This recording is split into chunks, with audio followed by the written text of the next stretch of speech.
What happens when you build a $700 million coffee empire and then you leave it all behind? James Freeman knows exactly how that feels. The former clarinet player turned coffee pioneer didn't just create Blue Bottle Coffee. He built the Apple of coffee brands. Starting with nothing but a converted potting shed in Oakland and an obsession with sourcing the best coffee, James was instrumental in shaping the specialty coffee movement that we all take for granted today. With the backing of prominent venture capitalists and tech founders, Blue Bottle exploded across the United States and then into countries like Japan and South Korea. James had created something that was unstoppable. Then came 2017 and everything changed. Nestlé, one of the biggest food companies on the planet, swooped in with a deal worth over $700 million.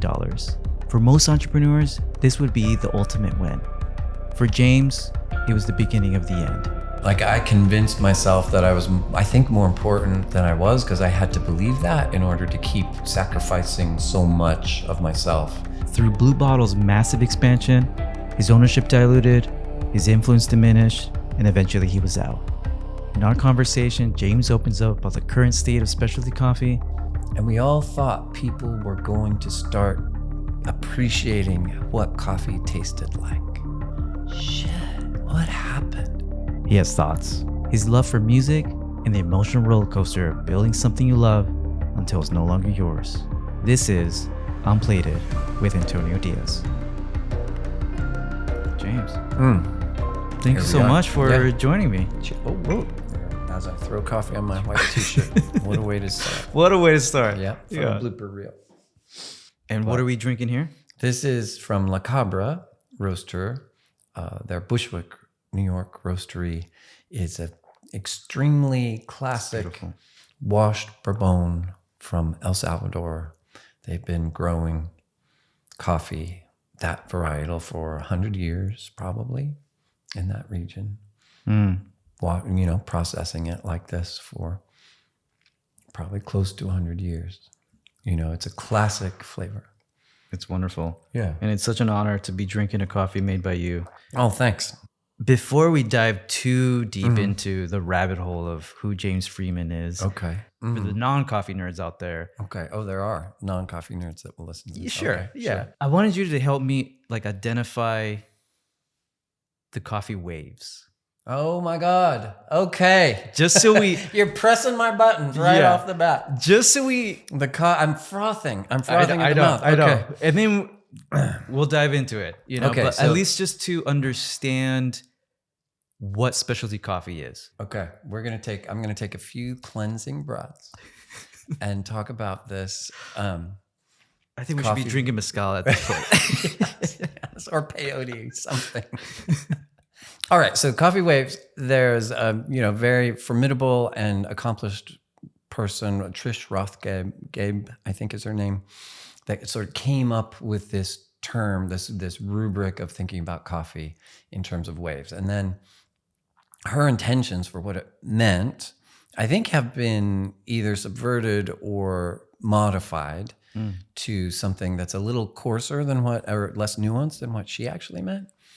And so what people think of as the coffee waves, I think, is very self-congratulatory. It's a way of placing where we are now with coffee at the peak of this evolutionary period. It's a way of looking down on the history and congratulating ourselves. Oh, how far we have come. Aren't we lucky? It's better to now. be living in the third wave of coffee. It sort of assumes that delicious coffee was invented in Portland in 1998, which is objectively not true. So how people usually talk about the waves of coffee is the first wave was like the canned coffee in grocery stores. This coffee started in America. Originally, coffee beans were sold like other kinds of beans, unroasted in barrels. And people would get unroasted coffee, roast them. There are these interesting / charming appliances. Imagine a cast iron pot with little legs on it and a long handle, and there's some perforations. And you would put it in the fire and shake it. Yeah. And that's how people roasted their coffee. And then Jabez Burns, I think, in the 1880s. I could be wrong. It's been a while since I've read the history of coffee. There's a book called All About Coffee by William Ukers that was published in the 1930s. Has there been a better book about coffee published since that time? I don't think so, in terms of comprehensiveness. But then Jabez Burns had this idea of making money and, for convenience, roasting coffee in a big production facility, putting it in cans. Cans obviously are part of the Napoleonic conquest. That's how canning food came to be, canning food for the armies of Napoleon. Anyway, so that happened, and then coffee was in cans and then ground, and sort of the degradation of quality of coffee in cans happened incrementally as the industrialization of food happened in the United States post-war. And so the quality was going down because coffee was something that people had to have. Yeah. And they didn't want to pay that much for. And coffee roasters started cheating with roasting lighter because that retained more moisture and gave them more per pound, like blah, blah, blah, blah, blah. So the degradation of coffee happened with the industrialization, the post-war industrialization of food. Degradation of corn happened. Yeah. You know, the industrialization gave the United States more calories, but less quality. And that was part of coffee's journey and during that time. And so that's what's commonly referred to as the first wave. But what is not referred to is the soldiers in the Civil War were drinking better coffee than the housewives of the 1950s.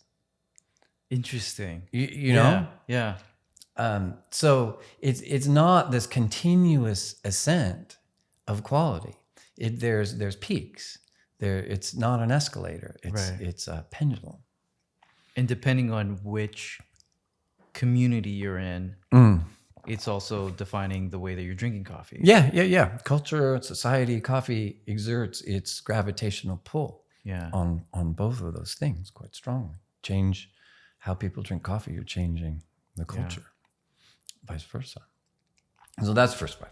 Second wave was then called, that's like the rise of Peet's and Starbucks. Okay. You know, generally using higher quality coffee, so-called specialty grade, although there's a lot to unpack with that word too, which is starting to be unpacked now. That's actually a kind of an exciting part of this moment in coffee. So you've got Starbucks, Peet's, they're using better coffee, they're roasting it darker. So why was darker seen as an improvement?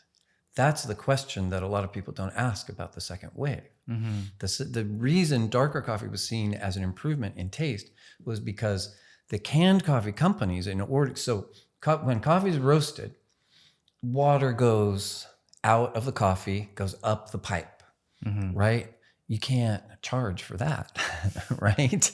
So in order to save money, many of the canned coffee companies were roasting lighter and lighter, not to hit a certain taste, but in order to capture some of that water that was still in the beans so they could sell it.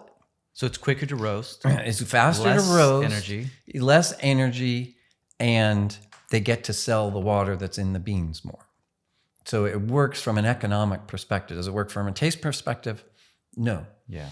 So the reason people were so fascinated and enraptured by these darker roasts was because there was more actual thought to what's delicious in these. So to look at first wave, second wave, now there's such approbation on dark roasted coffee. But it was really an attempt to capture some sort of flavor in coffee that had been forgotten by American roasters, large-scale American roasters. So it got a lot of people's attention. Got my attention. I remember going to Peet's Walnut and Vine in the 90s. Yeah. And just the smell and how sort of well-brewed the coffee was. They used a lot of coffee in their brewed coffee. Yeah. And, I've made coffee in a French press. A lot of people did, and it was really palpable, that difference. So that's the second wave and what a lot of people don't talk about. And then third wave, which I was often, when I did Blue Bottle, was often referred to as, that was kind of the recapturing of lighter roasted coffee, only this time to try to get a sense of place, to get a sense of terroir. And what that meant, though, was there was this position that roasters took, like, oh, I alone have access into what this coffee should taste like. I am listening to the truth of this coffee. They have unlocked the soul of that coffee. Exactly. I have heard the coffee whispering. It became a little like cultish, right? Oh my gosh. I would say cultish and also, I don't know, egotistical. Pretentious. Yeah. I mean, I'll take pretentious. Like I'll take pretentious, but the egotistical part always turned me off, because roasting is a point of view. All roasting is a point of view. Subjective. And so, yeah. So you're inflicting your perspective on the coffee, regardless of how you roast. There's no truth to be revealed. It's only a perspective. I always wanted the smallest possible menu and the largest variety of tastes. So I was fascinated by Yemen, coffee from Yemen. And so I would get bags of that. That was the first single origin that I sold. You sold Mokhtar's coffee. Yeah, that was the first. That was it? Yeah. I love Mokhtar. Oh Shout my out God. to Mokhtar. I mean, Yemen is a hard environment. Yemen's an interesting environment because it's never been a colonial environment for coffee. The first place that coffee was produced as agriculture was in Yemen. Obviously it began in Ethiopia, but Yemeni traders brought coffee. This is in the 1400s, and started agriculture. And they were selling it, and first to Arabia. So going back to waves. All right, so third wave, single origins, brewed by the cup, pretty lattes, all that kind of stuff. Unicorn tears, all that. Yeah, more attention to detail. Maybe a sort of an effluvia of information, more information than a guest really wants or needs before he or she has had a cup of coffee. That like sort of like this one way. Preaching. Yeah, totally preaching. But it's not Sunday, right? No. Nobody's going to church. So we're all just trying to get to work. Yeah, exactly. At 7 a.m. Yeah. So anyway, in the 1500s in Cairo, there were 6,000 cafes. Cairo was a city of approximately 800,000 people, the same size as San Francisco. And there were about 6,000 cafes. And they were serving coffee from Yemen, single origin coffee. 6,000 cafes? According to Euchers. And I believe him.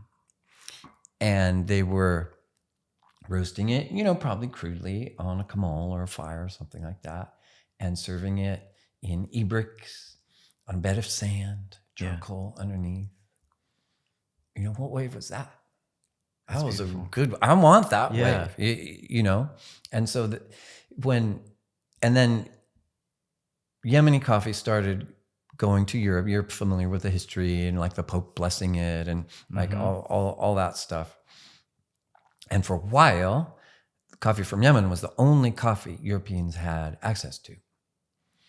And so the price of coffee in the Amsterdam exchange, before coffee was spread in other places, was today the equivalent of about $20 a pound.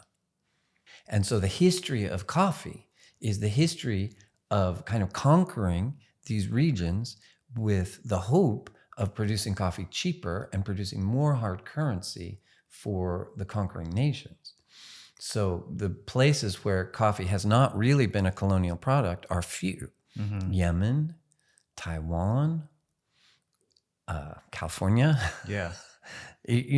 And those three places happen to produce some of the greatest coffee in the world. Wow.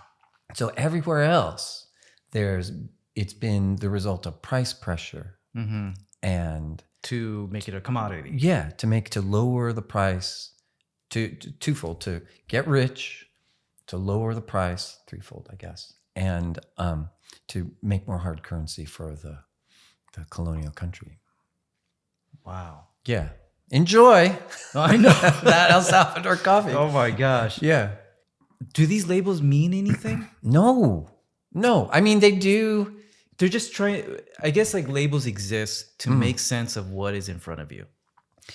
Yeah, or to put forth an agenda. Yeah. So if you're a coffee roaster in, 2008 or 2005, and you really, I used to call it sommelier envy, you really think that you should occupy a more important part of the culture than you do, why not construct a theoretical framework that places you on the very top of the evolutionary pyramid, By that philosophy, that means in 10 years' time, whatever wave we're in that time will be superior than where we're at right now. So yeah.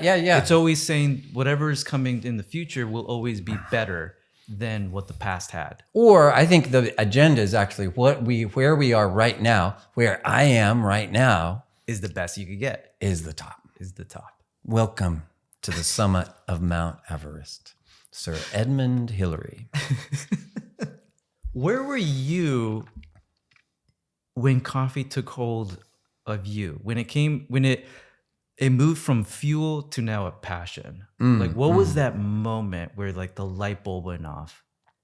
For me, is actually connected to Blue Bottle because it was Handsome Coffee. Oh, right. That was a moment. In Los Angeles. Yeah. Before then, I was drinking Starbucks, but like coffee was just to get through the day. Yeah. And then I walked into Handsome Coffee, and there was no other coffee shop like in this area. Like No. our district was a wasteland of just like artists and warehouses. And I remember walking into Handsome Coffee, and I'm like, "What is this?"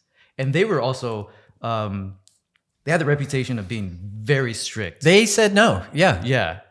They wouldn't even want you to put any milk. Like they would, no. And I think that it's kind of comical now to think about, but that forced me to really taste the coffee and appreciate it. Right. And then from then on, coffee was not the same for me. No. But what was that moment for you? So I bounced around a lot. I ended up doing an undergrad in philosophy at UC Santa Cruz. My major life purpose was as a clarinet player, though. So from age 12 to age 30, whatever. But I knew I didn't want to study academic music, but my teacher was in Carmel Valley, this gentleman, a gentleman. His name was Rosario Mazzeo. And so it's like, all right, I'll go to Santa Cruz, study philosophy, but really I'll practice my instrument. But I bounced around. I had this like a hard year in a little trailer in Humboldt County practicing before I went back to Santa Cruz. And I had a propane refrigerator that sometimes worked and sometimes didn't, a propane light. And I was basically, it's kind of a hermitage. I was playing my clarinet a lot, practicing a lot, reading a lot. No internet at that time, no TV in that trailer. And kind of like the monks, right? Like it would get dark at 5 and I would need to like keep reading and keep practicing. And so whatever, I think it was the Safeway in Fortuna, California. It's like, okay, I've got to start making coffee, right? Yeah. So I started, and I remember there was this one bag, I don't even remember the company, from Kenya. And I had a Zassenhaus grinder. Okay. You know those No. box grinders? No. Old German company. They're pretty. One kind like has a clamp and clamps there, and you grind It's like it a box. that. Yeah. And a little drawer. Yeah. I had a smaller one. And so I started making, Melita. You could get Melita cones and filters. And I started drinking coffee, around 4 or 5. just so I could keep reading Solzhenitsyn's The Gulag Archipelago and playing my clarinet. This was like a 20-year-old. Jesus Christ. So yeah, so that like, and then like different tastes, like, okay, like I'll buy this other thing and I'll get like, yes, I'm a happy monk because now I can pray later, but also like, oh, there's all these different tastes and my refrigerator doesn't work periodically. So like whatever, half and half, like I better just start drinking it black. And that's where it started. And then I got more and more into it as a musician. And it's parenthetically, it's interesting. Like sometimes the worst coffees I would get when I was out touring or whatever were the most fascinating. Yeah. For me, because it just like, why? What has happened to make this taste so horrific? That almost like caused me more pause. Yeah. To think about how something could be so bad. It's like, well, that person seems nice. And like that, that thing was competent. Like what went wrong? So yeah. So now I think we're in a different, interesting paradox of coffee that you and I alluded to, where never has there been greater access in this country to really well-sourced, really well-roasted coffee. And never have more people been ordering it, and never have fewer people been tasting it, because it's at the bottom of a drink with many, many ingredients. Right. On top, even in the best shops. It's like the specialty latte wave or something. Yeah, no, it's capitulation. Right? So it's very milk based. Yeah. Dude, I remember I went to Japan before I went to Japan, I've been there 3 or 4 times the last couple of years, but I rewatched, because I wanted to see Mr. Daibo in his Kisuten. And you ever see a film about coffee? Yes. When was the last time you watched that? Oh my gosh. A long time ago. When it came out. Yeah. Right. So I rewatched it just because I want to see Mr. Daibo. But I watched the whole thing because, nostalgia. And I have a little part, and Eileen from Ritual was there, George Howell, very deep guy, Darren Daniel, he was green coffee buyer for Stumptown. And what struck me, this had to have been in maybe 2009. Yeah. Came out.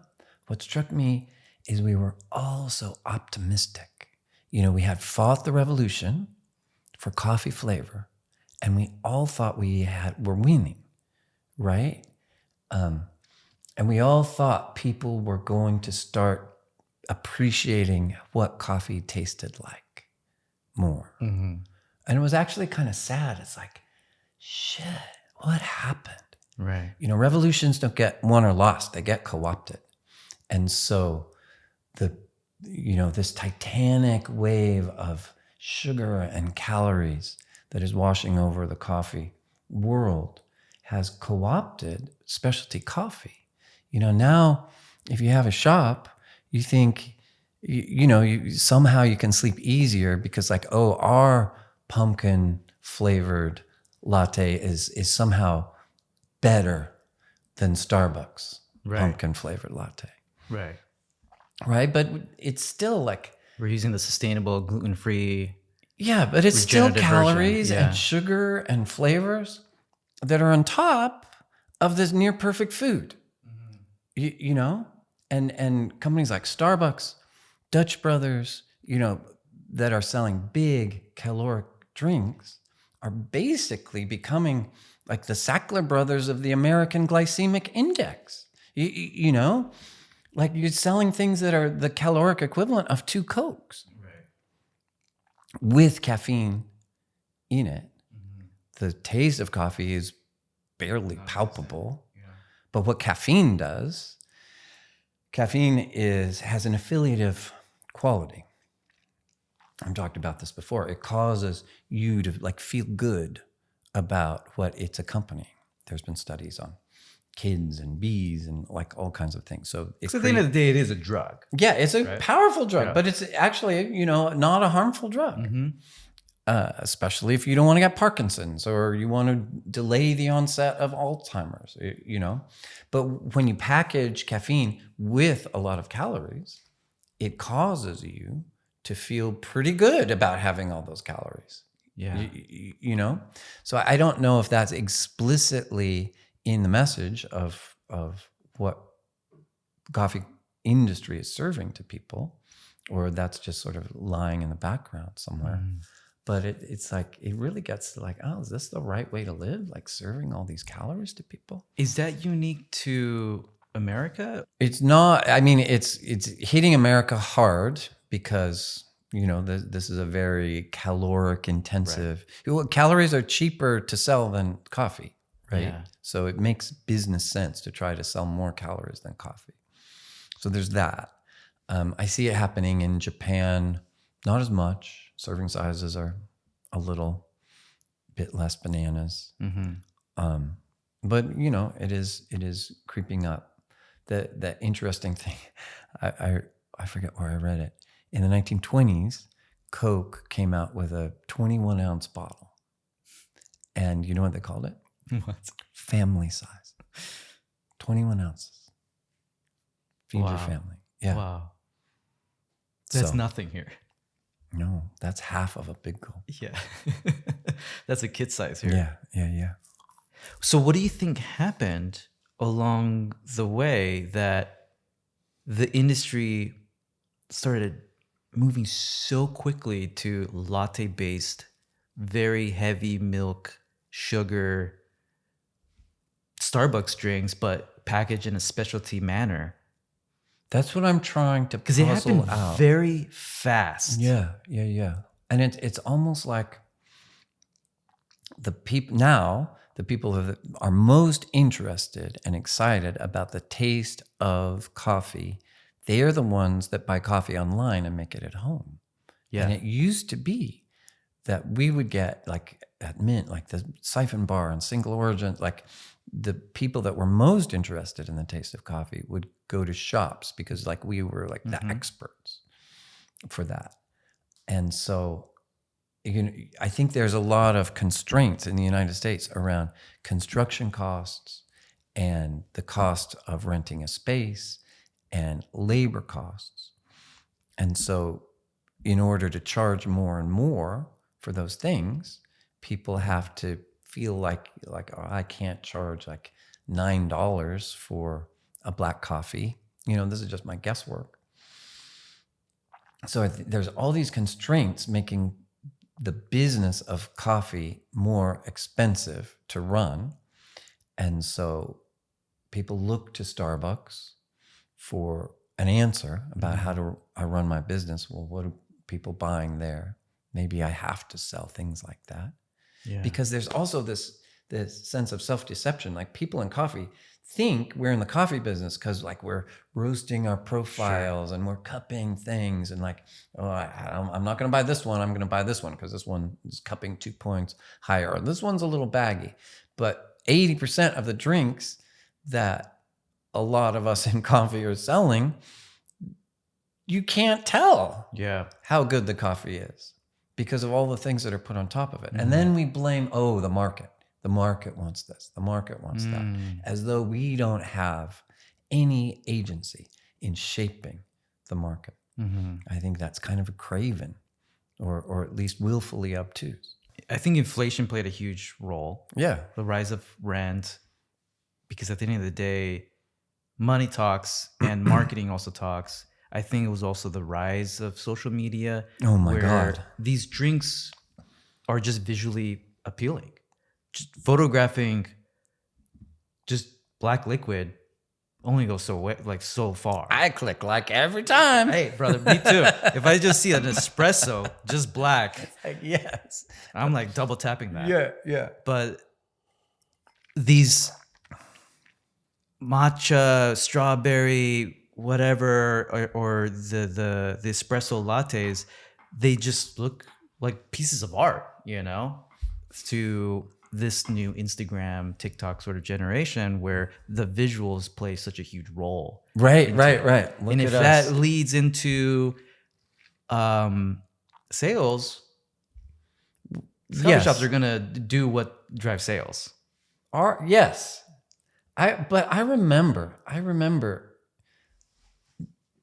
doing something that I had a very clear love for and an extremely well articulated point of view for, and I knew I was going to find my people. And you did. And I did. Yeah. I did. And I think it's a little like, I don't know. I love shops with a clear point of view. Yeah. And I think there's fewer and fewer of those. Mm-hmm. But also like I feel so lucky I got to start my business before social media, because I had to figure things out. Like the joy of personal discovery was not taken away from me. Right.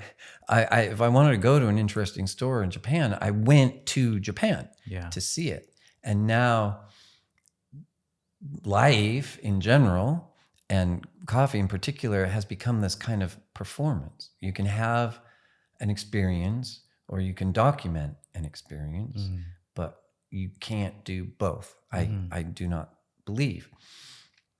And so when I see shops now, there's like this very clear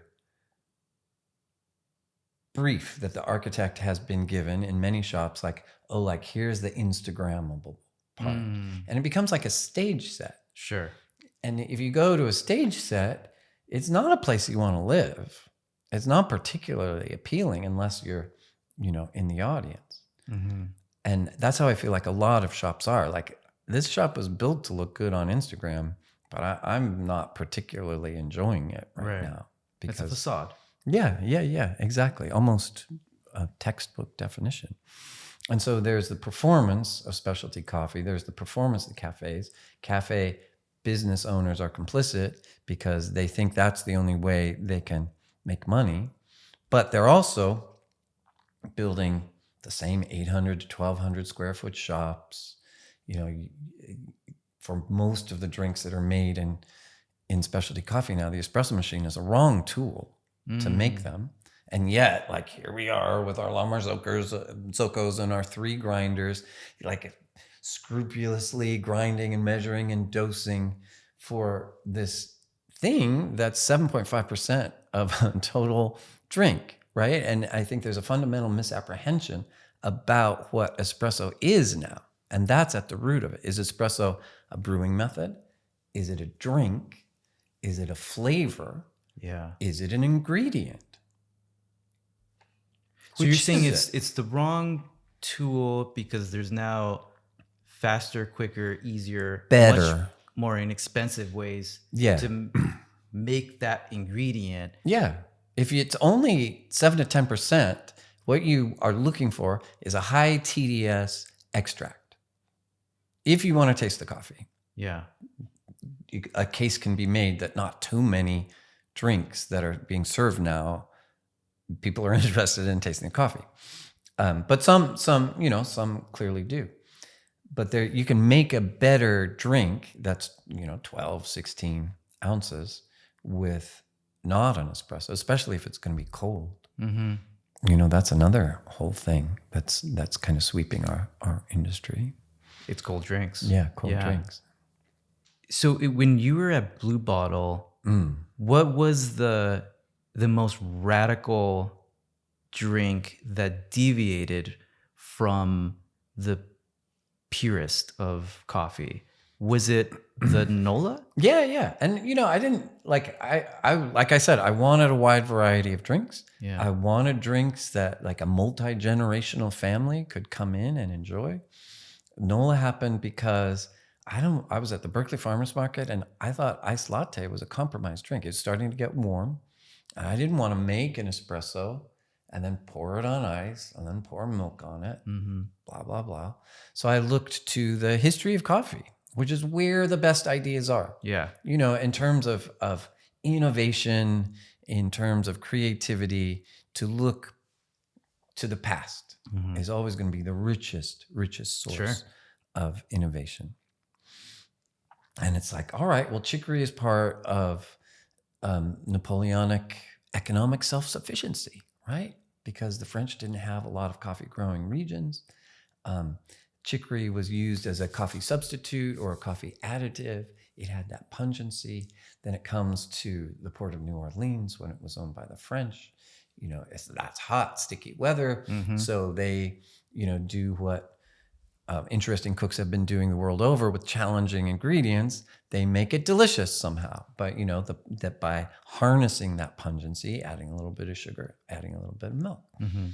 So, and it was really good. People loved it. Like they would order an iced latte at my cart and I would give them a little sampler and they'd say, that's really good. I'll have that. And two, like they got a thing that they really liked and I didn't have to make an iced latte.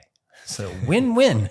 Right. I could serve them something that was made for that purpose. Yeah. It wasn't an Italian drink meant to be served in a demi-tasse, like poured inexplicably on ice with a bunch of milk on top. Yeah. And it saves you some time. Yeah. But more importantly, it's still flavorful. It's delicious. Yeah. It's incredible. People loved it. Yeah. And I wanted to make delicious things for people. Most of the time, a lot of the time, people don't realize what they want. And they're so appreciative if they're guided towards something that's even better than what they thought. Right. This idea comes from Starbucks. Oh, people want customization, right? This ability to have, a billion permutations of horrible drinks.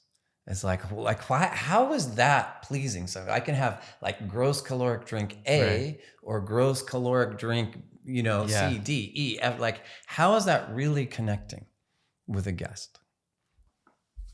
As founders, we're often asked,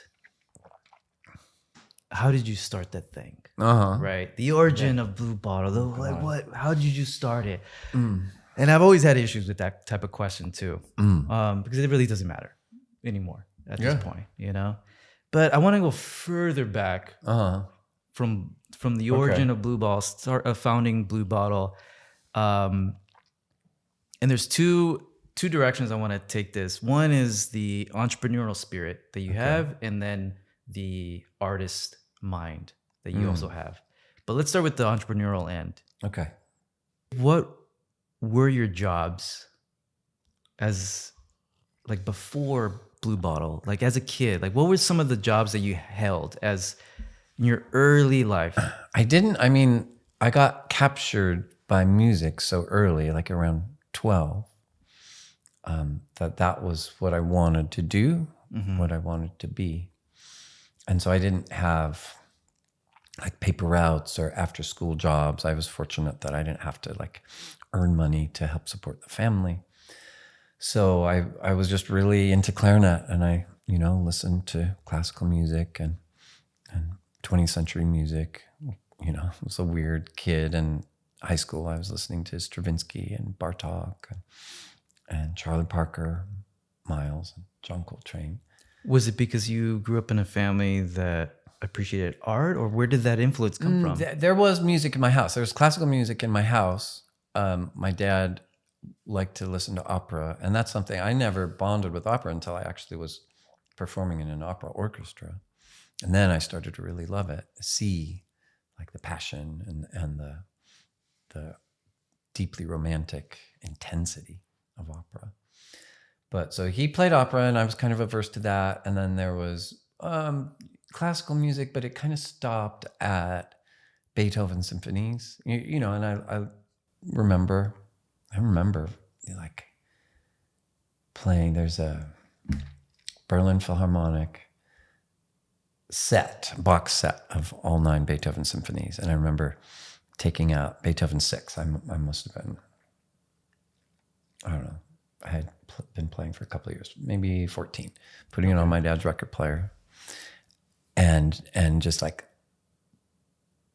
being completely transported, like seeing things, hearing things, in a way that I didn't see my parents' relationship. That was just sort of like nice sounding music. I mean, who knows? They were kind of hard to read. I think it was hard to know what emotions they were experiencing. So who knows what their relationship to music was. But it was very cut and dried. There was a moment in musical history in which after that, it was like not good. And then that was my rebellion. Some people's rebellion is rock and roll. Mine was Stravinsky. So for whatever reason. Yeah. I loved his neoclassical period, especially when I was a kid. I mean, high school. But yeah, so that's what I did. And then I was good and practicing. And so I, like, as a high schooler, I played in the Humboldt County or Humboldt State jazz band. Okay. And I played in like there were these musical theater, community musical theater. So there were like college professors, music professors in the orchestra. And then there was me. So I had a lot of, even though it was a small town, very, very rural, a red state and a blue state in many senses, there were a lot of opportunities for me to perform outside of school. I played in a chamber group with college kids and stuff like that. So that's what I was doing most of the time. And to their credit, my parents drove me around until I got a driver's license. And then I could drive myself around. I remember, God, it's amazing. God, what kids in cars. I had like this high school honor society club meeting. And then I had to drive to a community theater performance. And I had my like Goodwill tux. And I had to be there on time. And I remember driving down Highway 101, like changing into my tux as I was driving, like pants and shirt and everything from just my like normal high school kid clothes. Cause like nobody could know that there was a tuxedo in my car, or I would have been even more intensely bullied. So what was it about music, specifically classical music, that interests you as a kid? Been thinking about that. It's just a way of connecting with something. Right. Connecting with something deep, bigger than ourselves. Connecting, like in many ways, I think I'm just like a dog watching television, right? Like I don't know, like the meaning of all these things. Like I know I'm salivating. Is it like there's like what's contributing to something on the big screen TV.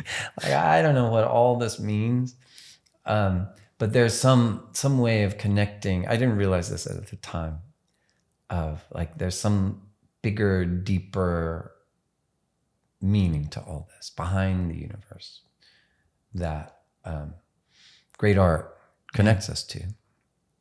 You're having these emotions and feelings as a fucking 16-year-old. That's deep. In Humboldt County, California. It's like, oh man, that poor boy.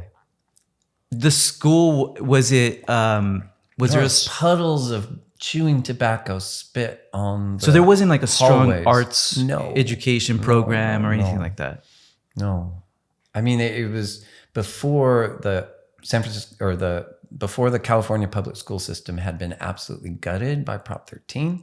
So even crappy public schools had a counselor, had a band teacher, had a librarian, had a nurse.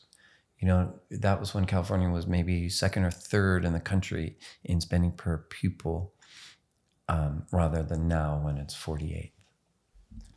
And then you found the clarinet. Yeah. Why that particular instrument? Oh, there was one. My sister played it for a while, and there's one in the closet. Yeah. And, and then the repertoire. I love the repertoire. Yeah. Yeah. So you start to learn on your own, or did you like music lessons? There was a math major at Humboldt State that I studied with first year, and I went pretty far. And then there was the professor of clarinet in the music department at Humboldt State that I went to after that. And then, I remember, God, my parents were so cheap. This was a long time ago, but my first teacher charged $5 a lesson. And I remember after 10 lessons, my mother was so you've had 10 lessons and so that's $50. Like, is this what you really, really want? I was like, yes, please, can I? And, to her credit, she kept writing those checks.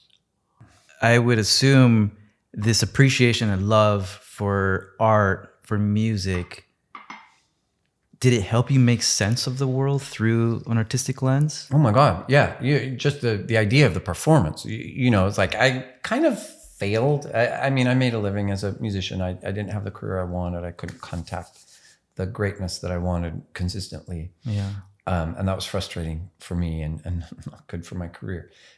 But for coffee, like, this little stage set that's a cafe or the farmer's market, a 10 by 10, easy up.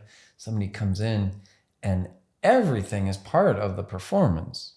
When you're performing, you walk out, like the performance starts when you walk out, you take a bow. The performance are the silences between the movements. The performances, what emotional character do you take a breath in, right? The emotion is part of your spine and your arms, your body. So seeing coffee in that way, it wasn't this absolutist. There were a lot of people that were very absolutist on the taste of coffee, and that's important. But the experience of coming to a cafe and what you touch, what people say, what you see, the total work of art, as Wagner said, that was the moment. The moment you touch that door, the moment you see that sign, that's where my work started. It wasn't just what was in the cup. What was in the cup was very, very important to me. It still is. But the total environment, what do you see on the menu? What don't you see on the menu? Right. What I love about coffee shops, and I find few and fewer of them where it's the ambience and the vibe that it's almost inexplicable.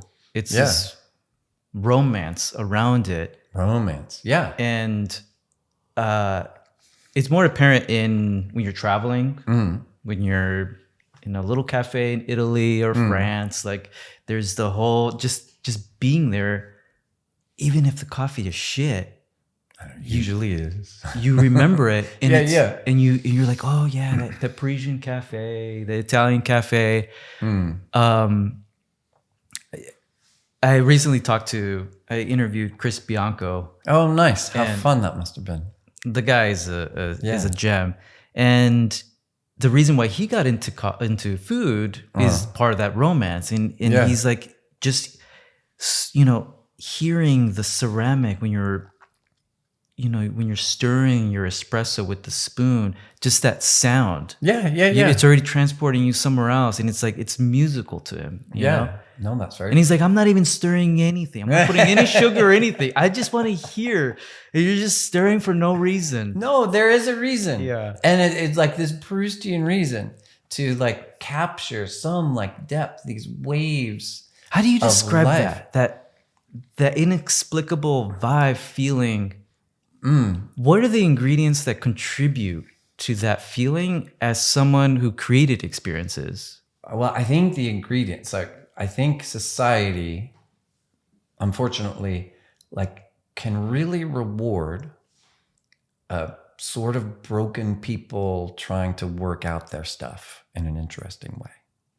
And that was what went on with me, perhaps Chris too. So that's a part of it, like this fascination with meaningful brokenness. That's beautiful. Yeah, thank you. So there's that. And there's also to create a space that is trying to heal you. So for me, what's a good way of saying it? Like, sorry, things are very close to the surface these days.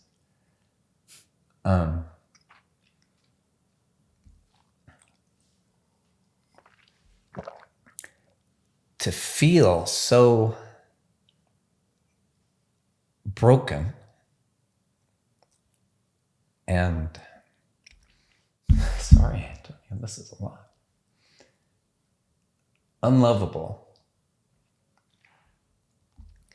And then try to make a space where I thought I could heal that for myself.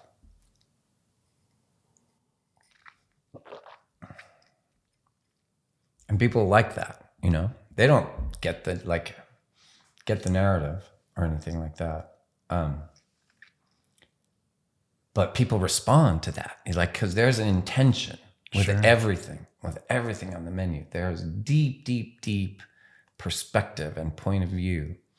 And people really responded to that. It wasn't like, oh, I saw this thing on Instagram. It wasn't that cool. I want that in my cafe. It was just like, oh my God, how can I save myself, right? And that was the narrative arc of these cafes that I built. You know, where might I feel like I belong? I just wanted to. I felt good in the cafe. Those were the cafe and the concert hall. One of the few places that I felt good in. So to be able to build those things and like work out my stuff with each thing, and then be acclaimed for it. You know, there was a time like I would open a cafe and like the New York Times would write about it a few times in a row. And that felt great. Still, you know, still kind of broken at the end. But it was an important part of like working through that stuff, I think. It's extremely personal. Yes. And I realized, I thought it was personal for everybody, but it's not. For some people, it's just like a business. Yeah. And I've only recently come to understand sort of why, like how I can connect, like how could I have such deep feelings and arguments and feelings of affront, like over a shade of white paint or a countertop material. And it wasn't about the paint. It wasn't about the countertop. It was about finding someone who would not alienate me, you know, like finding a creative partner. Yeah. And then when I would have like towards the end of Blue Bottle and there was, you know, too many opinions, too many constraints, too much advice, or not even advice, too much direction, then I just started to feel alienated because it was like, where were my creative partners? I don't want to argue about a countertop. I want people to come together and agree that I'm right. Well, it goes back to the artist mentality as well, which is extremely personal. Yeah. You know? Yeah, extremely personal. And gosh, when you guys were opening up and like blowing up, you guys were the apple. That's what people used to say. You know? And it was fun. I mean, all that ego. And you guys were outliers. There was the rest of the wave, third wave or whatever was happening. And then there was Blue Bottle. Because it was so distinctly different. And I appreciate it because before I was a filmmaker or any of this, I was a graphic designer. So design always played a huge role in my life. And I see life through a design perspective, which also leads into entrepreneurship where you're watching and looking for opportunities to fix. Yeah. And design is about fixing it's problems. Practical problems. Yeah. Design is more about what's not there than what is there. And that's the misapprehension that a lot of people have. Right. What was the philosophy around the design of Blue Bottle? It just came from my sort of like this idea, the Wagnerian idea, like the total work of art. So it started from the menu. All right, what are we serving? Not very many things, no sizes, no flavors, 6, 7, 8 drinks. So what is the best way to create a space for that seems natural, that seems appropriate. This idea, like, well, what is the primary experience that I want people to have? Like a delicious drink prepared by a hospitable professional. Yeah. Anything that get in the way of that idea was wrong. It was easy. Like anything that supported that idea was right. So I didn't like patterns. So there's no patterns. All the colors had to look good with black coffee or coffee and milk. I have my surroundings. I grew up, I spent most of my career in San Francisco. So the blue of the San Francisco sky, that kind of Nordic blue, and then the grays of the fog. Those were very deep in how I saw colors in the shop. If I'm opening in the Bay Area, I want to have colors inside the shop that support those colors that are outside. Because I didn't like is this feeling of shock. Like people walk into a space that's so radically different, and maybe if it's done right, it's transporting. But sometimes I feel like it's alienating. And for me, alienation was such a driver in my own life that I wanted to prepare the way, to not have this shock. You can see that in the Abbot Kinney store still, that blue. Yeah. That was a picture I took on my phone of a Venice Beach sky. And because the space was long and deep, that it's like a tunnel, right? And the LA brightness. So you don't want to walk into a tunnel. That's scary, right? Mm-hmm. So to have like a reflection of the LA sky to walk towards instead of to walk away from, that was very important to that. And, it cost $40,000 or something to do that. And later in Blue Bottle, it would be like, oh no, James, that's too expensive. So I was glad I could do that. And it paid for itself many times over, I'm sure, in just how people felt. They're emotional. That can't be measured. That's on no spreadsheet. I remember at Mint Plaza going in there with like 20 quarts of paint to try to figure out the right colors for the cabinetry. I'd already gotten this white Benjamin Moore Dovewing 960, this good like foggy gray white. And then trying to find these two other colors, and I came up with sort of like this muddy brownish for the cabinetry. And it's like, why is that right? I'm not sure why that's right, but it's right. And the windows were boarded up. There's a little bit of natural light at the time. The windows were boarded up. And it takes me a while. So I was there for a few hours. I leave, and then I see the Mint building outside. You know that building, right? Mm-hmm. Limestone, it survived the fire of 1906. And it still had, if you look carefully, you could still see the burn marks from the fire in 1906 by the upper story window. And I looked out, and it was a very similar color that I had chosen from the Mint building.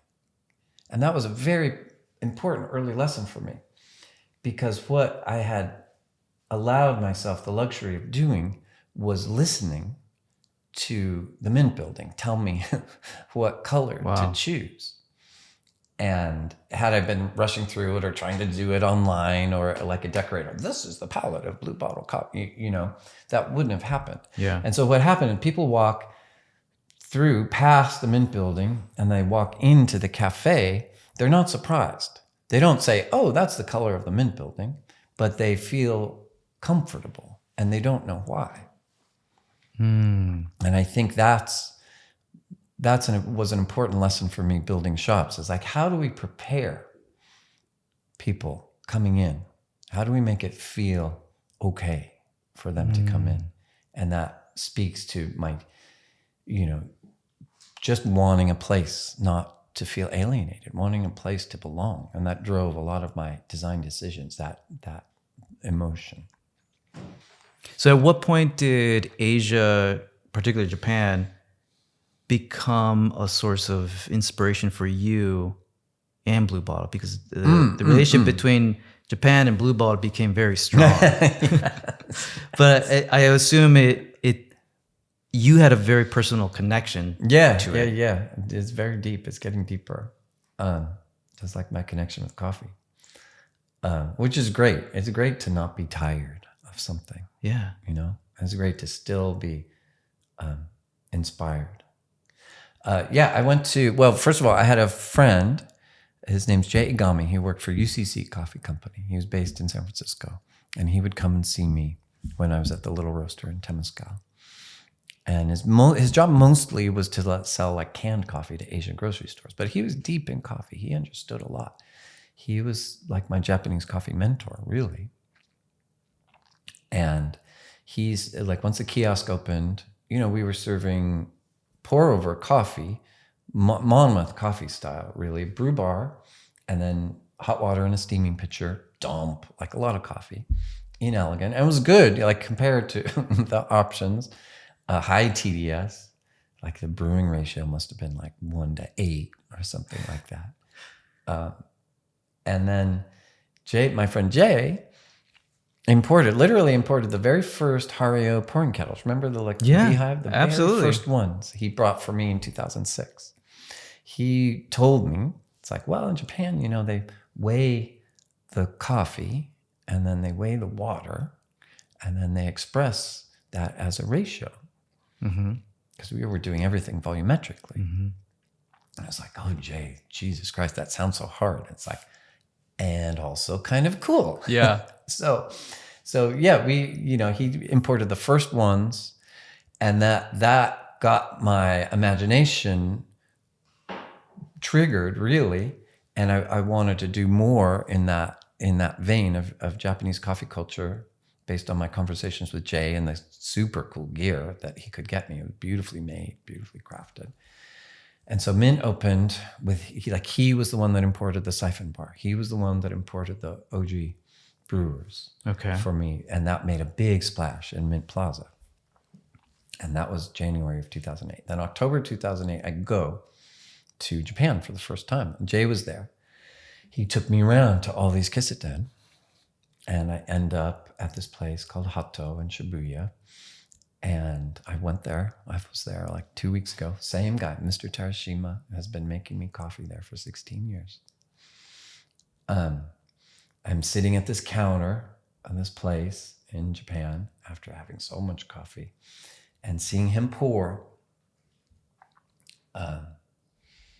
And just the unflappable mastery of what he was doing, how he chose a cup, how he poured this connected droplet I remember where I was, what I ordered, who I was with, and it's like, oh, I thought it was pretty good, right? Because I was in the New York Times, like a lot of acclaim. What did you order? It was called a demi-tasse of aged coffee. I only found out later. It was aged green. And cake that they make there, chiffon cake. And I thought it was good, right? Like, I was big, sure. Big deal. And then I realized sitting at that counter is like, I am not at the summit. Like, I am at base camp. And like, there is so much more to explore. And that's when Japanese coffee was because a lot of it was darker roasted. It wasn't like the finest single origins. It didn't have as much appreciation or respect, I think, those kiseten in those days.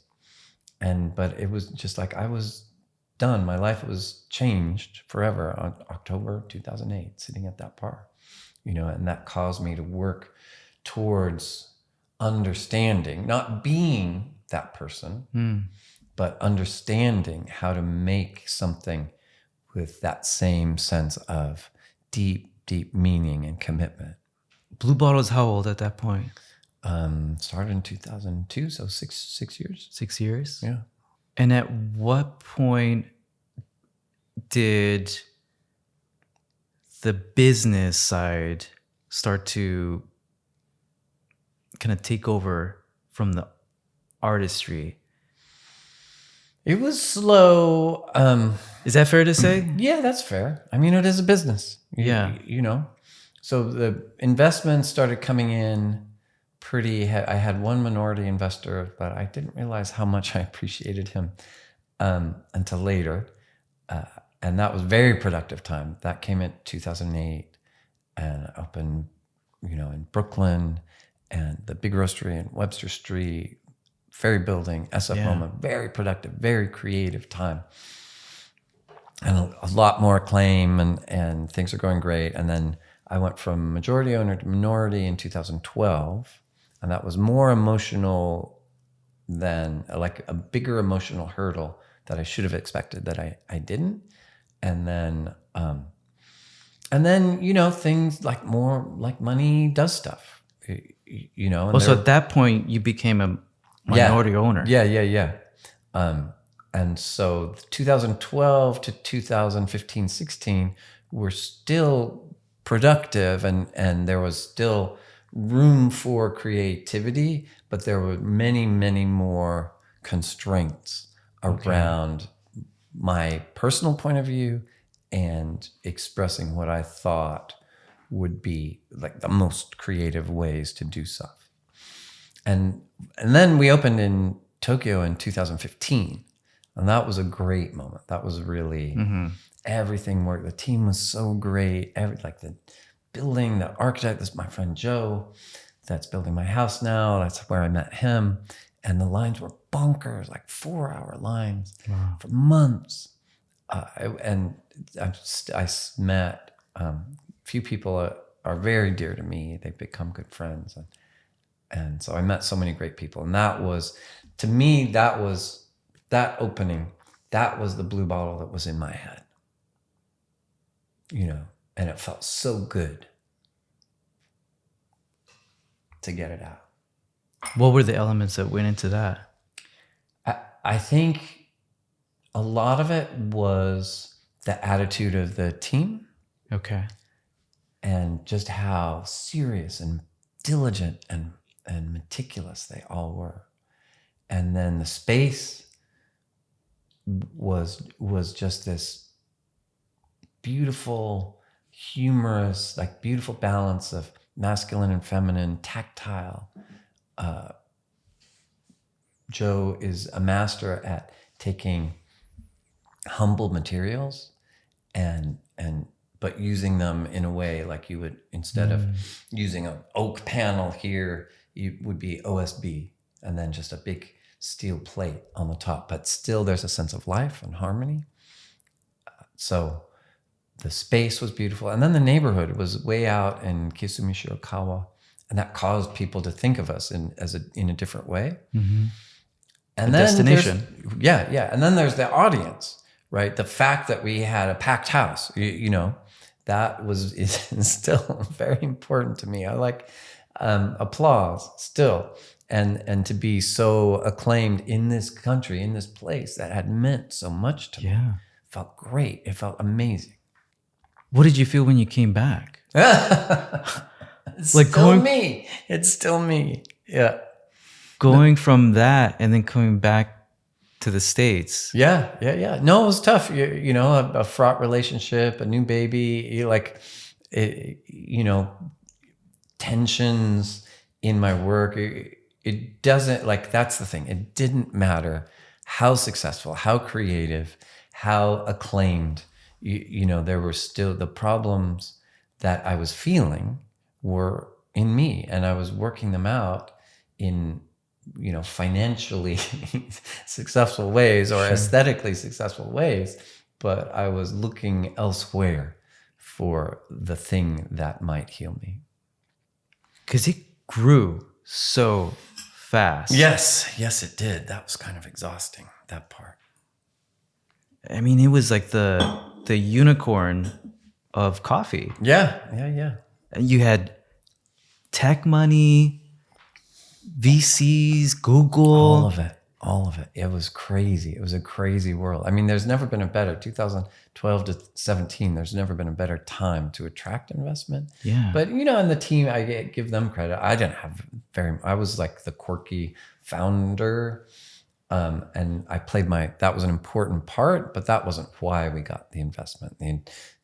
I remember particularly on the 51st floor in Midtown Manhattan, some head of some fund, and meeting that person. I used to call it the banker parade. They didn't like that.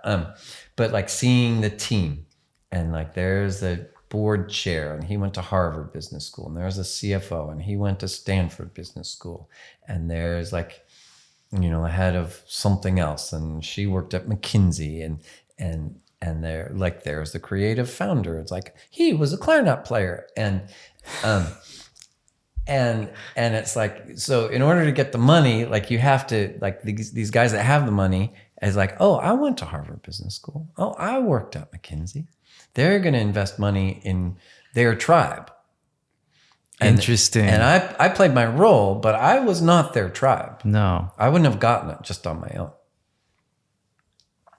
The train was already moving. Oh, so fast. That's the only Shinkansen that works in this country, is the money train. So what is going through your head in that moment? Like in those meetings? A lot of denial and self-deception. Like I convinced myself that I was, I think, more important than I was, because I had to believe that in order to keep sacrificing so much of myself and neglecting the true problems in my life, which were sort of relationship and family. Yeah. So and then that facade cracked. I realized that I wasn't that important. And so I had to really confront that. That has been a tough thing to confront, because on the one hand, like I had like this company that was so much a part of my self-identity, wasn't particularly, like as we got closer to the transaction, wasn't particularly interested in having me be a big part. And then I over-indexed in my relationship, and then she wasn't particularly interested in having me be a part. And so I spent a few years of just like, well, who am I? What the fuck happened? Yeah. But I worked so hard. But look at the New York Times. Right. You're more of like an honorary founder at this point. Yeah. Influence without authority. And that's fine. That's how it works. Yeah. That's how it works. So the fact that I was so outraged over something that's so obvious was really just more telling about where I was than like where the business was. Did you start to think, I gotta get out of this? Like were you like kind of? No, it was the same as my relationship. I've got to hang on. I'm miserable and I can't let go. So it's the same, you know? And my ex is actually where we have a very productive divorce, and she's a lovely person, and there's very little, if any, acrimony. So I'm not blaming her. I'm not blaming people at Blue Bottle, but it was just like, oh my God, I am so miserable, and I can't imagine being less miserable. So that was the work. That was the process. Yeah. Until when did you accept it? What time is it? No, it's been a process. It's like I would say, this last year, has been every day is different, but this last year, just like training hard in Muay Thai and having friends that I can like cry in front of and say, I love you, like all of that has been, and just like concentrating on my kids. Not worrying about creativity, what I'm going to do next. Was it your decision to exit, to leave? Like when the Nestlé deal... Oh, I really wanted that to happen because I was quite miserable at the time. Like, this is now my plane ticket out of here. Yeah. But that was also my misapprehension, because I thought, oh, exit's going to solve everything. Right? Because like... that's going to solve all this work that all this sacrifice, so-called, that I've been doing, that's going to heal my family, right? Because I've got the exit, plenty of money, victory lap, all of that stuff. It didn't heal my wife from Lyme disease at the time, and it didn't heal me, right? And then it's like, oh, exit. What am I exiting to? And if you're not as deeply invested, if you don't take every single thing personally, it's great. Then it's like, woohoo, I'm done with that. I'm going to go golfing, or I'm going to start another business. But for me, it was more complicated, more nuanced, because it was very much a part of me. I said it on the last podcast that I was on. It's like a conjoined twin. You have to go many, many operations to separate the two. Yeah. With myself and Life and Time, it's my alter ego. It's extremely personal. Yeah. And there was a moment where it was going in a direction that I didn't really enjoy because my attention was somewhere else, and it was just kind of chugging along. And then it wasn't until recently where I kind of took hold of it again. Awesome. That's great. And it's so personal now, and all the decisions that are made about where Life and Time is going or what it represents, this is a reflection of my own philosophies. And it's become purely therapeutic and a creative endeavor. Beautiful. All about the artistry around what we're creating.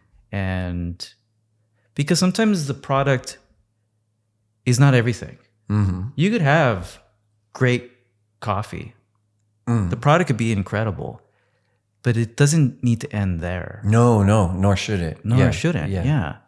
It can't just be the product and so much of the founder's journey, especially if you have a sensitive, emotional, artistic perspective, which I do. What makes you say that?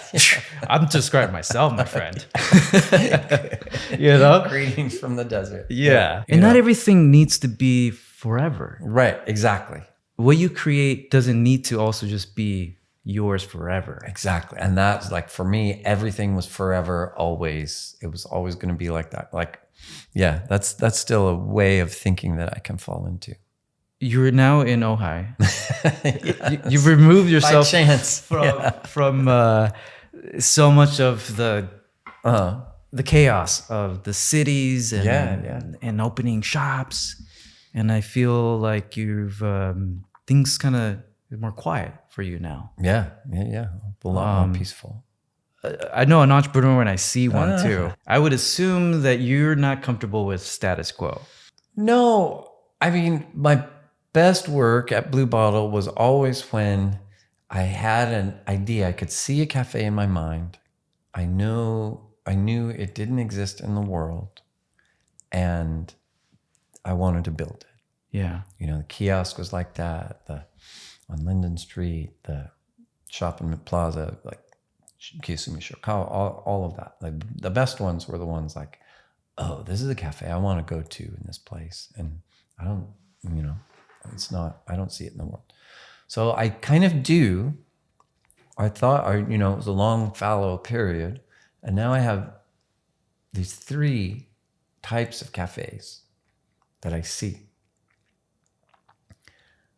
And they don't exist in the world. And one of them particularly, I think, is interesting for this country because it's that idea, the espresso machine being the wrong tool for the drinks that people want to make. If what people really want is an iced oat latte, and there's no shame in that, how do we make that that's not freighted with these traditions that are not serving this moment in coffee now? For example, the espresso machine. There's espresso machines are expensive, but not only the espresso machine, you've got to get 80 amp service, right? You've got to get water in. You've got to get a floor sink out. There's a lot of infrastructure that makes it expensive too. And then you've got, the grinders, and then the workman's comp when the wrists go, it's not a good situation for a worker to be making a drink, which doing all this for an ingredient. So I think there's a better way to roast and serve coffee to meet this moment in coffee in the United States. However, to not have 6 ingredients in a drink, to not have 400 calories in a drink. Is there a way of making something that's a little more pared back, that's faster, that's easier to serve, that's more delicious, that's more focused? And I've been just doing some thought experiments around there, and I think there is. Also, this idea of a roastery. Coffee people build big roasteries, and they're expensive. And then you have to pay people to work in the roasteries, and that's expensive. And then in order to pay the bills for the roastery, you have to make some pretty deep compromises in terms of how much coffee you need to move through that roastery in order to pay those bills. Where does that coffee go? It's not the coffee that the people that are running the place want to drink necessarily. It goes to grocery stores or wholesale. There's the tragedy of specialty coffee, I feel like, is wholesale for the most part. And so is there a way of not needing a roastery? There are machines now, small ones that can fit in a cafe. And if you're not paying for an espresso machine, maybe you pay for a roaster in your coffee. Maybe you build a 400 square foot place instead of an 800 square foot place. Especially in California, the climate, you don't need a bunch of seating. The whole idea of, this is maybe just old man talk, but just like co-working space, is that a joyful environment? Have a bunch of people on laptops? Yeah. So those are the ideas I've been batting around, and they're compelling to me. And I think it might be a worthwhile experiment to try to work those through, see if they connect with other people, because I think they might. Are you proud of what Blue Bottle is today? Yeah, it's not my thing. I just got back from Japan, and I went to the shop in Aoyama that I worked on with my friend Joe, and it was humming. The coffee was really good. The staff, the place looked clean. Played this piece of music that brought me back. That was a Proustian moment. Not on purpose. It just happened. So I had a lot of happy memories at that place. Japan Blue Bottle is I think the best one, for me. But it's also like I was at this cafe, a Blue Bottle cafe in Brentwood. Do they know who you are when you walk in? There's not. I've changed. Like there was literally 30% more of me. I was last deeply involved in Blue Bottle. So I've changed a little bit, and sometimes people don't look up from the POS, and that's fine. But I got an espresso. Maybe they made 3 espressos that day, and I ordered an espresso, Hayes Valley espresso, and it was great. Yeah, it was great, and it's like that's something. I don't really believe in that type of questioning where if you went back in time, would you do things differently? No. There's no free will. There's none of that. Back. Yeah. I also don't really believe in failures either. Like failures is just pivoting, and you learn from it and you do things differently. Not to say, obviously, you're a massive success. But let's say you do open a new business. And it gets critically acclaimed again, and it starts to grow. And you start getting people knocking on your door from VCs and banks. What do you do differently at that point? Oh, that's such a counterfactual. I don't know. Like, can art coexist with capitalism? But is a cafe art?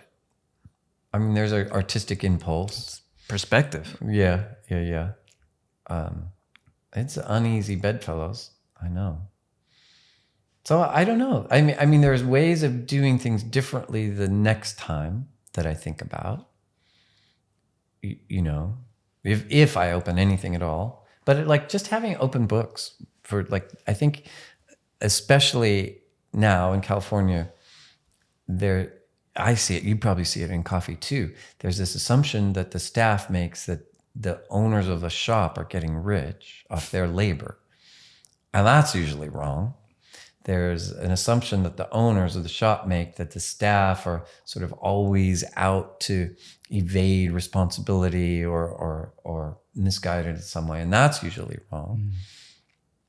I think about like how to bring employees, hourly workers, to a place where they can see what the owners of the business are struggling with. Because if you want to help reduce milk waste, you can chastise people for wasting milk.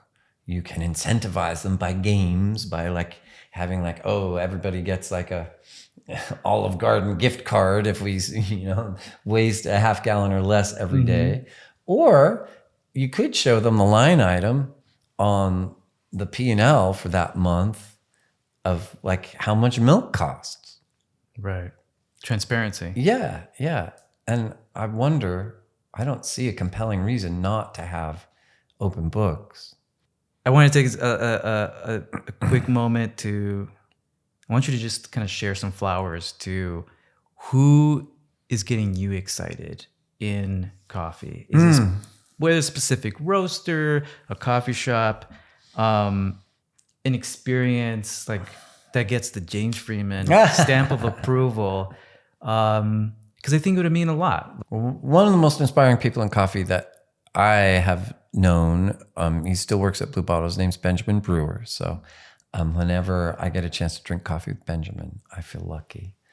And then outside of that world, Esben, the owner of Lacabra, I feel like he's doing something wonderful because he makes delicious things and serves delicious coffee. Back in the day, my ex, Caitlin, was the pastry chef, and she made beautiful things. And it's the ethic of the farmer's market was we make what we sell. And so I think it's brave and also misguided not to, even good coffee shops, it's the same sad croissants in all the cases. And the fundamental human need that they're ignoring is that people like to eat food with coffee. If it's good coffee, they want good food. Yeah. So Esben at Lacabra makes beautiful vinoiserie, beautiful cannelés. It's a beautiful scene there. So I always love going to his place in New York. I haven't been to his ones in Denmark. So that's been nice. Hato and Shibuya, always inspiring to go to Mr. Terashima. I've been getting Onyx coffee pretty regularly. Their packaging is also beautiful too. Oh, I just think it's like liquid death on a box. It's too, I mean, maybe the kids like it. I just feel like it's too gothic for my old man tastes.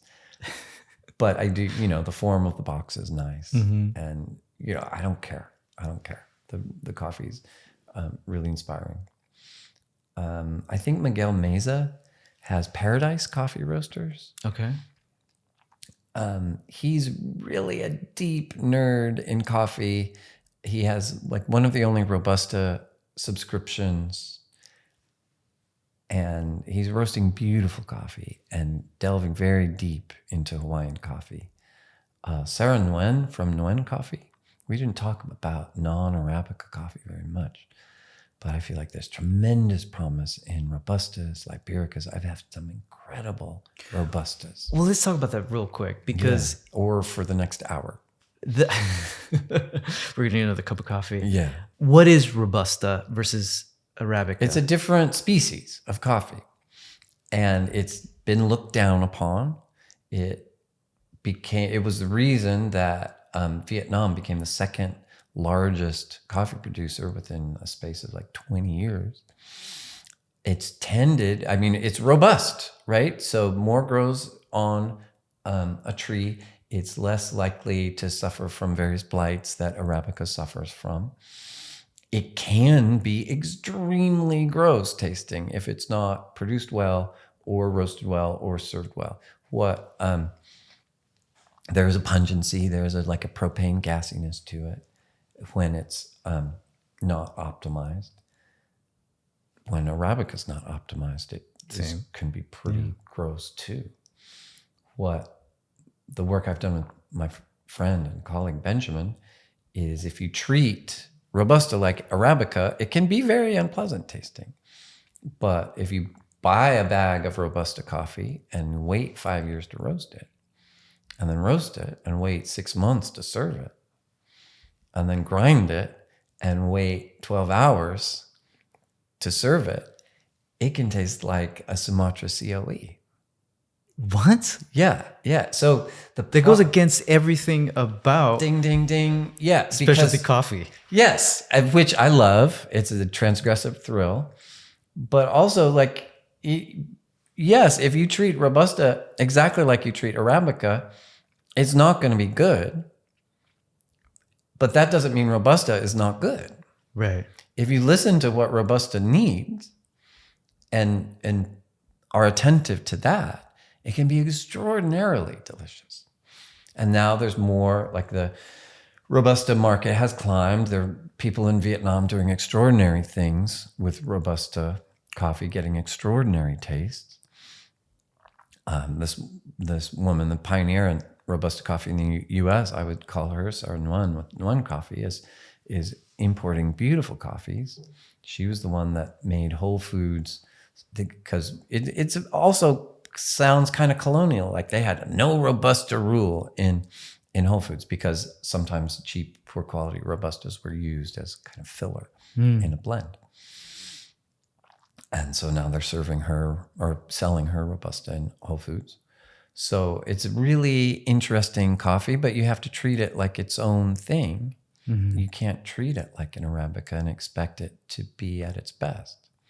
Where does it primarily grow? I've had extraordinary Robustas from Brazil. There's obviously, Vietnam is a huge producer, the biggest producer.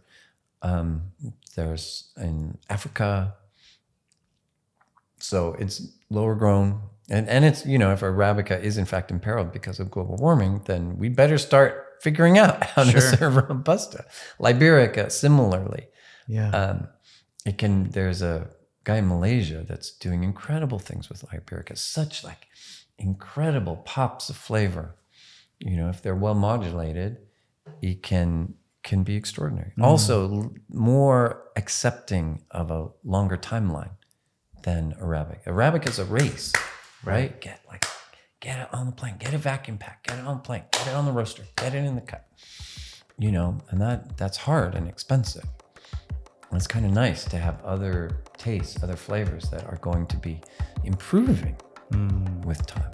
That's exciting. Yeah, I'm excited to see what happens with that. Yeah. I'm excited to do my own work with that too. Yeah. Well, I'm excited for your future, and I'm here to be a spectator in it. James, thank you so much, man. It's been nice catching up. I really appreciate you taking the time. Yeah, thanks for coming all the way up to this little town.